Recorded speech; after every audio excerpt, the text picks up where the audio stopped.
Even having my favorite president call us and tell us we need to knock this off, I think it actually needs to be reversed.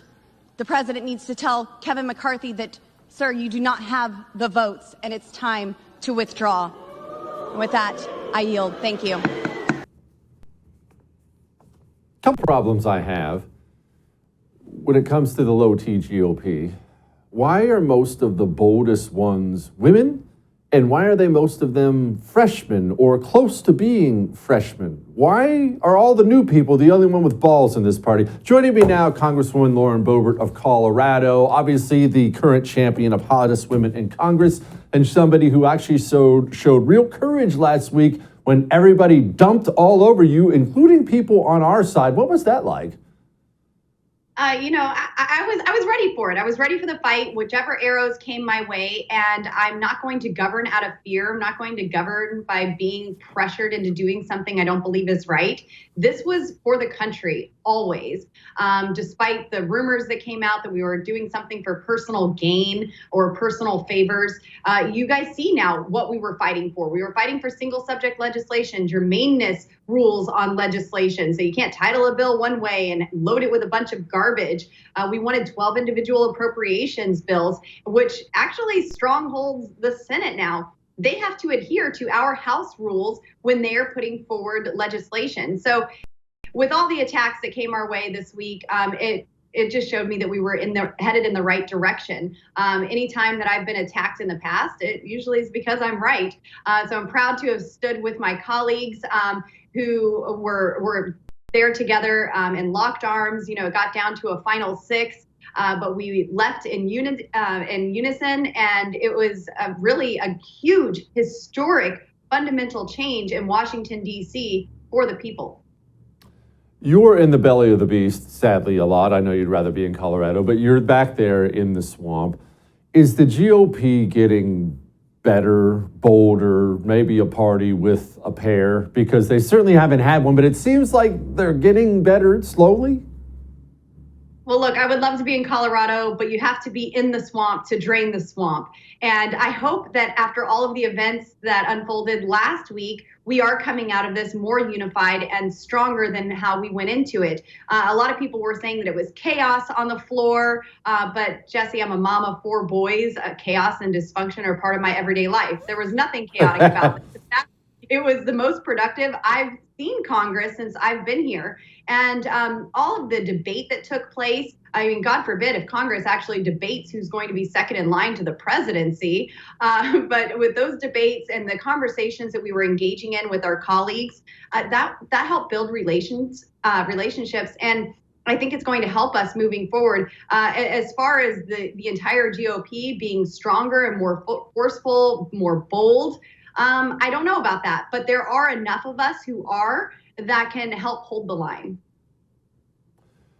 HR 24. It's about the Federal Reserve. You're already working on it. What is it? Tell me.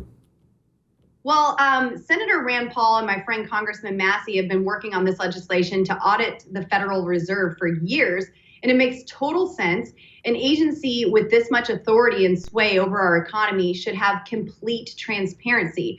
This legislation would look behind the curtain regarding why certain decisions are made by the Fed, reveal who's pushing certain things in one depiction over another, and would restore the trust of Congress and the American people in this institution. And Jesse, here's a good rule of thumb. If Congress wants oversight or an audit and we're told, no, you can't do that, then it is twice as important and urgent to get said audit done. These investigations and audits and things like this, we'll get to FBI stuff here shortly, but are they something that you feel the administrative state is going to worry about? Because up to this point in time, they've been laughing in the face of the GOP every time some of these things are brought up. You, of course, remember Christopher Wray pretty much giving Chuck Grassley the middle finger as he left on his private jet to go on vacation.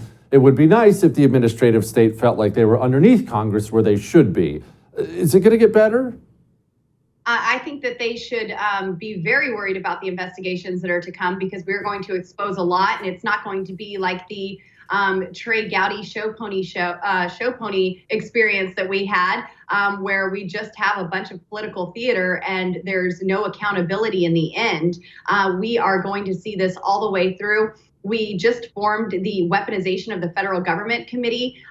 This is going to be huge in investigating the FBI and the weaponization of our federal government, going after parents who just want to say in their children's education, calling them domestic terrorists, looking into the cover-up of Hunter Biden's laptop and labeling it as disinformation or Russian disinformation. And now we get to have a peek into what was the vice president of the United States doing with classified documents. He has no authority to declassify documents, and why they even withheld that information until after the election was over seems pretty common for them. But I think they should be very worried and on edge about these investigations, because we are absolutely taking it seriously, and we have our heaviest hitters looking into it.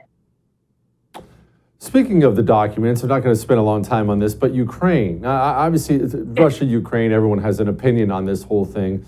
But the Biden family has a whole ugly history there. Everyone knows about Hunter Biden's job at Burisma and Joe Biden getting a prosecutor fired. And now part of those classified documents contain information on Ukraine. Are we ever going to find out exactly how wired in this crime family is in that part of the world? That's exactly what I hope we find out, because when you hear Biden and Ukraine in the same sentence, it's never good.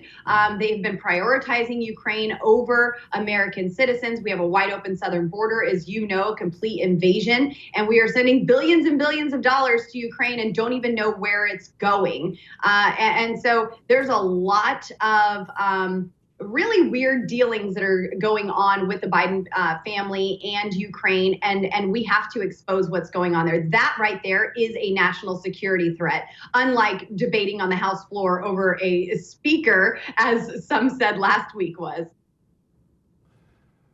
The news of the day is the FAA is having some problems. Here's Rear Admiral Buttigieg on TV looking lost. I just spoke with Buttigieg. They don't know what the cause is.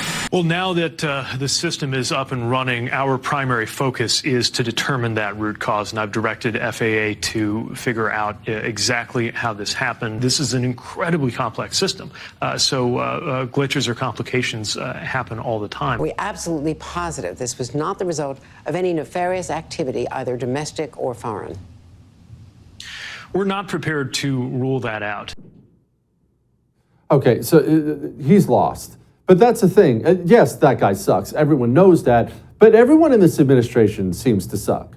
From Dome on down, no one seems to be qualified. No one knows what's going on. On top of being complete ideologues, these people were all lost with no life experience at all. Of course he doesn't have any idea.